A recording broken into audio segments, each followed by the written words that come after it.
નમસ્કાર. ધોરણ વિષય ગણિત અને એના એકમ નંબર 14ની વાત કરવાની છે આજે, જેના સંશોધન પોતન સોલ્યુશન માર્ગદર્શનમાં તમારું સ્વાગત છે.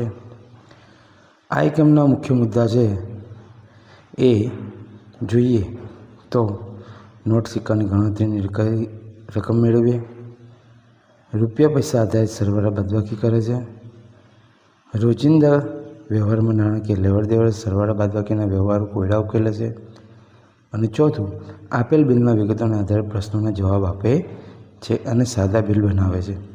જોઈએ માર્ગદર્શન તો એમાં પ્રશ્ન નંબર 1. પ્રશ્ન નંબર 1ની અંદર સાચો વિકલ્પ પસંદ કરી ખાનામાં લખો. તો 1 નંબરની અંદર આવશે સી, 2માં આવશે એ, 3માં આવશે બી, 4માં આવશે એ. આગળ જોઈએ નંબર 5. નંબર 5ની અંદર એ આવશે, નંબર 6ની અંદર બી આવશે અને નંબર 7ની અંદર સી આવશે. વિકલ્પ નંબર 8 જોઈએ તો વિકલ્પ નંબર 8ની અંદર ડી આવશે, ત્યાર પછી 9ની અંદર બી આવે અને 10ની અંદર એ આવશે. આગળ જોઈએ પ્રશ્ન નંબર 2.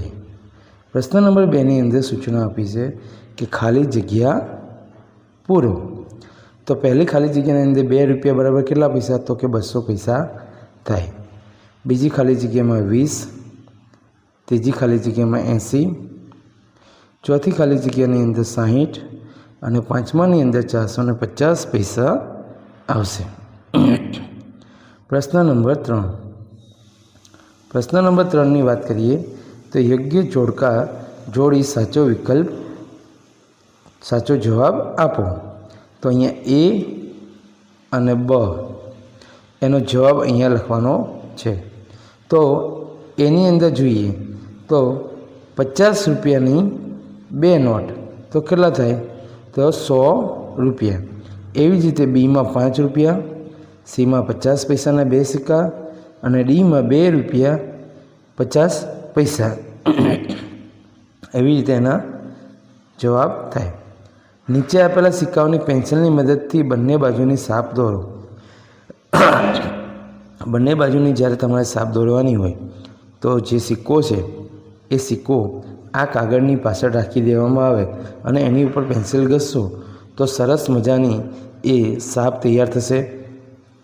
જેમાં એક છાપ અહીંયા બનાવવાની અને બીજી છાપ અહીંયા બનાવવાની. એટલે કે અહીંયા તમે પાછળ બંને બાજુ સિક્કો રાખો તો સરસ મજાની આ મુજબની છાપો બની જશે. જો આ જે છાપો તૈયાર કરી છે કઈ રીતે કરી છે તો તમને ખ્યાલ આવવો જોઈએ, એટલા માટે કીધું છે કે જે આપની બુક છે એની પાછળની સાઈડમાં આ સિક્કા રાખી અને એની ઉપર જો તમે પેન્સિલ ઘસશો તો આ સરસ મજાના સિક્કાઓ તૈયાર થઈ જશે. બરાબર? એના માટે તમારે પાછો સિક્કો રાખવો પડશે. હું પાછળ જે સિક્કો કીધો છે અહીંયા 2નો કીધો હોય તો 2નો, 1નો કીધો હોય તો 1નો, એનો સિક્કો રાખી તમે સરસ મજાનો અહીંયા એની છાપ પાડી શકો છો. પ્રશ્ન નંબર આ સિવાય તમારી પાસે જે પણ સિક્કા હોય એની છાપ મેં કીધું એવી રીતે અહીંયા તૈયાર કરી શકાય. હવે પ્રશ્ન નંબર 5. પ્રશ્ન નંબર 5ની અંદર કીધું છે કે આપેલી નોટ તેમજ સિક્કાની નીચે કિંમત લખો. એટલે કે આ જે નોટ છે એ કેટલાની નોટ છે એ આપણે જણાવવાનું છે. તો આ કેટલાની નોટ છે? 500. એવી જ રીતે આ કેટલાની છે? તો કે 200. અહીંયા જોઈએ તો આ જે છે એ કેટલાની છે? તો આપણે કહી શકીએ 50, આ 10, આ 2. આ સિક્કો કેટલાનો છે? 10 રૂપિયાનો, 50 પૈસા અને 20 રૂપિયા. આગળ જોઈએ પ્રશ્ન નંબર 6. પ્રશ્ન નંબર 6ની અંદર કીધું નીચેની રકમ દર્શાવવા માટે આપેલી ચલણી નોટોના સિક્કા પૈકી કઈ અને કેટલી નોટ સિક્કાનો ઉપયોગ કરશો તે દર્શાવો. બરાબર? તમારી પાસે જો મેથેમેટિક્સ કીટ આપેલી હોય તો એનો ઉપયોગ કરવાનો છે. તો અહીંયા આપણને અલગ અલગ નોટો બુક દેખાય છે, જેમાં 500, 50, 200, 100, 20, 10નો સિક્કો, 5નો સિક્કો, 50 પૈસા અને 1 રૂપિયો જોવા મળે છે. એના સિવાય અહીંયા કીધું છે હવે આપણને કે 26 રૂપિયા 50 પૈસા બનાવો. તો આપણે 26 રૂપિયા 50 પૈસા કઈ રીતે બનાવી શકીએ? તો કે 20ની નોટ લઈએ, 5નો સિક્કો, 1નો સિક્કો અને 50 પૈસા. તો 20 ને 5 25 ને 1 26, 26 ને 50 પૈસા એટલે બની ગયા 26 રૂપિયા 50 પૈસા. એવી જ રીતે આપણને બીજા નંબરમાં ઉદાહરણ પ્રમાણે જોઈએ તો 1 નંબરમાં આપણને કીધું છે કે ભાઈ 75 રૂપિયા બનાવો. તો 50 વત્તા 20 રૂપિયા વત્તા 5 રૂપિયા એટલે 75 રૂપિયા બની જાય. એવી જ રીતે અહીંયા 18 રૂપિયા કીધા તો 10 રૂપિયા વત્તા 5 રૂપિયા વત્તા 2 રૂપિયા વત્તા 1 રૂપિયો અને 50 પૈસા. એવી જ રીતે આપણે અહીંયા 232 રૂપિયાને બનાવવાના. તો કઈ કઈ નોટોનો ઉપયોગ કરીશું એ આપણે નોંધ કરવાની અને એના આધારે આપણે અહીંયા આ લખતું જવાનું એટલે આપણને એ રકમ મળી જાય. નંબર 4 તો 688 રૂપિયા બનાવવાના છે. તો 688ની અંદર કઈ કઈ 500 રૂપિયા, 100 રૂપિયા, 50, 20, 10, 5, 2 અને 1 રૂપિયાનો ઉપયોગ કર્યો છે. એવી જ રીતે અહીંયા કીધું છે 33 રૂપિયાને 50 પૈસા. તો એમાં પણ આપણે 200 રૂપિયા, 100 રૂપિયા, 20 રૂપિયા, 10 રૂપિયા, 2 રૂપિયા, 1 રૂપિયા 50 પૈસાનો ઉપયોગ કરી અને આ રકમ બનાવી શકીએ છીએ. પ્રશ્ન નંબર 7 આપેલી નોટ અને સિક્કાની ગણતરી કરી ખાનામાં તેની રકમ લખો. તો આપણે અહીંયા જે નોટો આપી છે 50, 100, 20, 5 અને 50 પૈસા તો એનો ઉપયોગ કરી આપણે જે રકમ બનાવીએ તો કઈ બને? તો કે 175 રૂપિયા 50 પૈસા બને. એવી જ રીતે અહીંયા પણ બનાવવાની છે જેમાં 711 રૂપિયા. ત્યાર પછી અહીંયા બનાવવાની તો એના અંદર બનશે 50 રૂપિયા. આ બધાની આપણે ગણતરી કરવાની છે. ત્યાર પછી અહીંયા બનશે 313 રૂપિયા. આગળ અહીંયા જોઈએ તો અહીંયા આપણને 581 રૂપિયા અને 50 પૈસા. ત્યાર પછી આગળ જોઈએ પ્રશ્ન નંબર 8. પ્રશ્ન નંબર 8ની અંદર કીધું છે કે કિરણ અને અલકા એક મેળામાં આવેલી રમકડાની દુકાનમાં જાય છે. તેમાં દરેક રમકડા પર તેની કિંમતની ટેગ લગાવેલી હતી જે નીચે મુજબ છે. જો આ રીતની ટેગ છે 250, 57, 25, 270 રૂપિયા, 70 રૂપિયા. એ રીતે દરેક વસ્તુ પર ટેગ લગાવવામાં આવી છે. હવે એ ટેગના આધારે નીચેની વિગતોના આધારે પ્રશ્નોના જવાબ આપો. તો પહેલો જે પ્રશ્ન છે એની અંદર જવાબ બનશે કિરણે 57 રૂપિયા ચૂકવ્યા હશે કારણ કે બંદૂકની વાત કરી છે. એવી જ રીતે અહીંયા 2 વસ્તુની ખરીદી કરે તો 2 વસ્તુની ખરીદી કરવા માટે શું કરવું પડે? સરવાળો કરવો પડે અને એટલા રૂપિયા ચૂકવ્યા હશે. નંબર 3ની અંદર જોઈએ તો એ કિરણે જે દુકાનમાંથી વસ્તુઓ લીધી એની વાત કરે છે. તો જે વસ્તુઓ લીધી એનો આપણે અહીંયા શું કર્યો છે? સરવાળો કર્યો છે અને એટલા રૂપિયા એને ચૂકવવા પડે. ત્યાર પછી પ્રશ્ન નંબર 4 તો અહીંયા જે વસ્તુઓ લીધી છે એ વસ્તુઓની યાદી બનાવવાની કીધી છે કે ભાઈ 100 રૂપિયા કરતાં ઓછી હોય એવી યાદી બનાવો. તો આ જેટલી રકમ વસ્તુઓ લખી એ બધીની કિંમત કેટલી છે?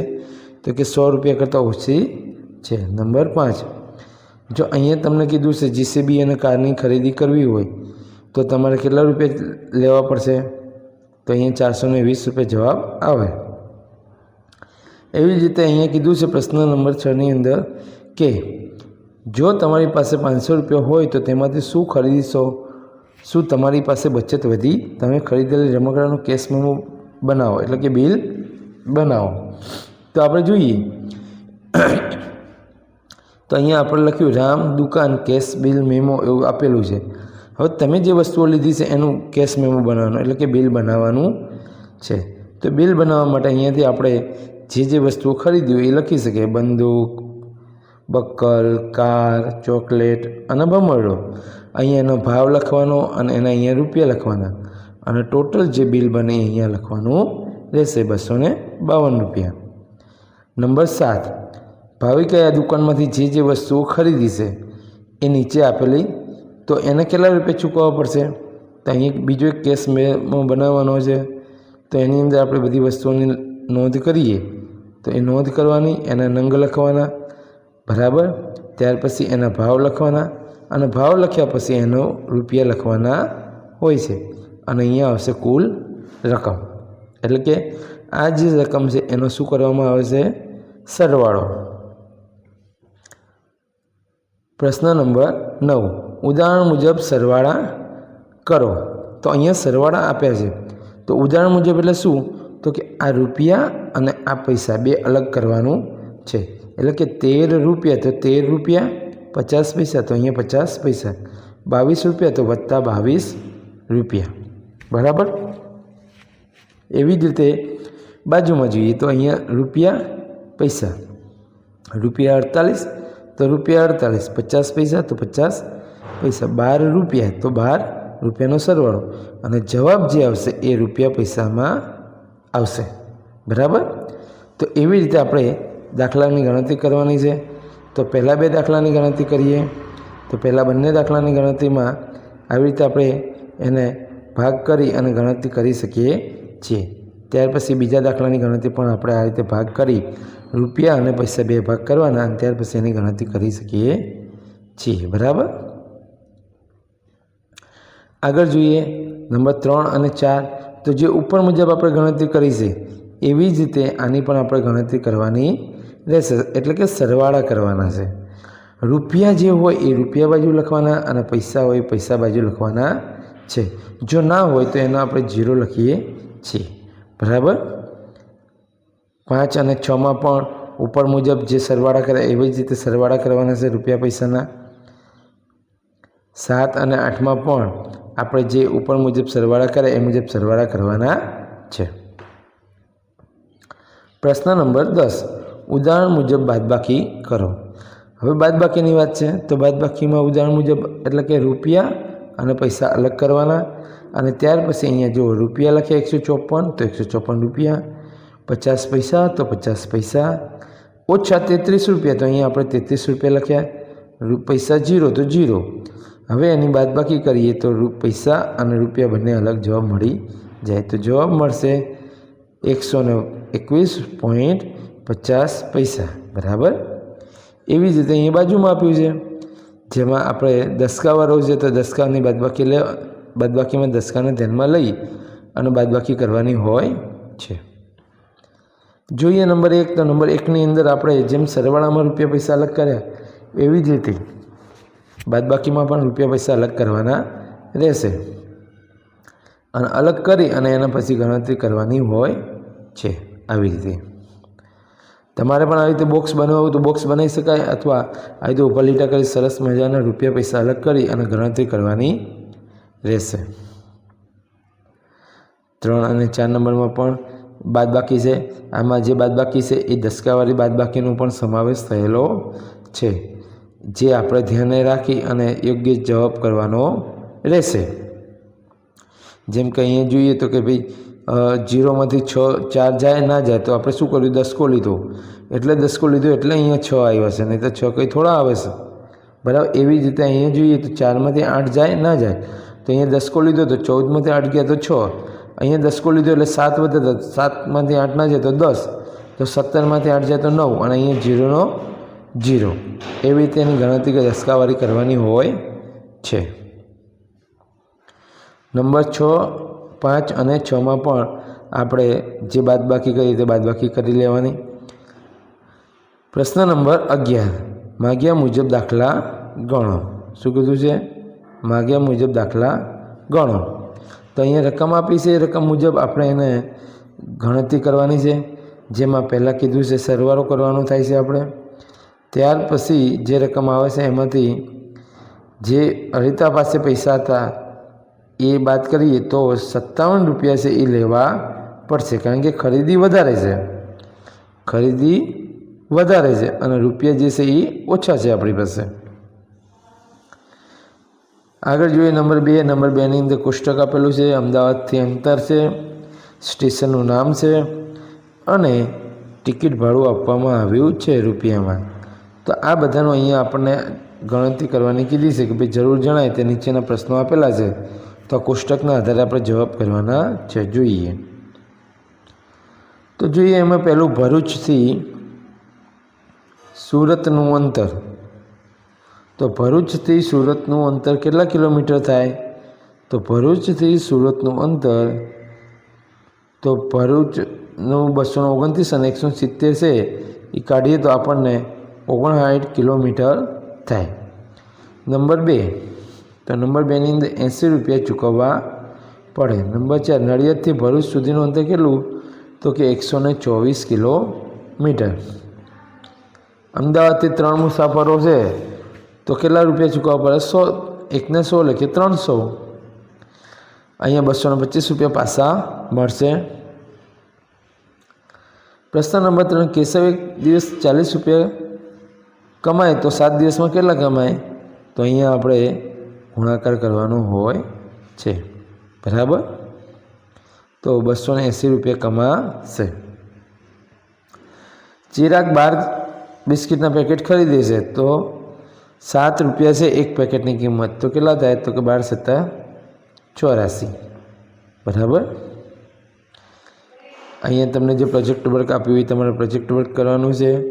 અહીંયા અમારો આ વિડીયો પૂરો થાય છે, માર્ગદર્શન સોલ્યુશન. આ વિડીયો તમને કેવો લાગ્યો જરૂર જણાવજો, અને આવા જ માર્ગદર્શનપૂર્ણ વિડીયો મેળવવા માટે અમારી સાથે જોડાયેલા રહો. આવજો.